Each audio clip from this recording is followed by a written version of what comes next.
as I watch my belly expand with a boy I have yet to know.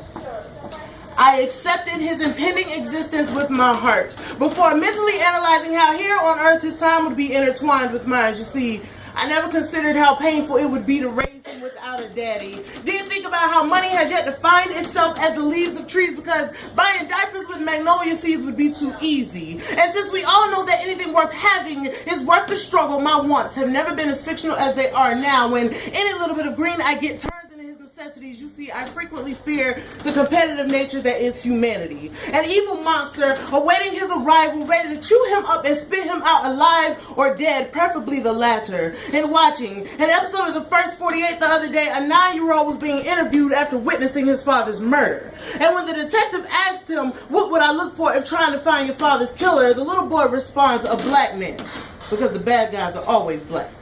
So needless to say, this is more than a poem. This is a 24-year-old woman's manifesto, fearful of bringing a young black male into this world, but I'm doing so with my heart, because I feel as if he has a deserving chance at conquering it, a chance at being more than what TV says he should be, not the beast that delves into the vicious dealings of the streets, or the absent daddy, aka the deadbeat, who dabbles in a little gang activity, becoming a victim of circumstance just for walking home wearing a hoodie. My child will not be the one to cause the debauchery of popping mollies alongside caps into the flesh of his fellow freedom fighters, never understanding what to do with those feelings that tears could have fixed, but instead becoming a victim of the crying isn't to be tolerated from a 5-year-old man bullshit. Sometimes I'm not sure if I'm strong enough to make this happen. But to be clear, I've never seen parenthood as merely an 18-year obligation, more like it until one of us dies. And then even then, I'll be waiting on the other side type of obligation. So with all the hopes and wants I have in this world for my unborn son, I need for him to know that he is my son,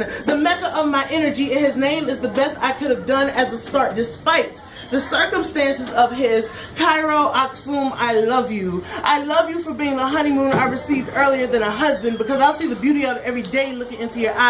I love you like the Nile by the people of Egypt. You are the largest city that is my heart, reconstructed as the pyramids were the burial grounds of my selfishness, and my aunt is more than a medallion, but a reborn ancestor who's decided to come and visit me via a bassinet. Even across an entire continent, the ghosts don't know silence, because the elders that spoke said they wanted to come back through you. So sweetheart, we have a lot of work to do, because I refuse to disappoint them.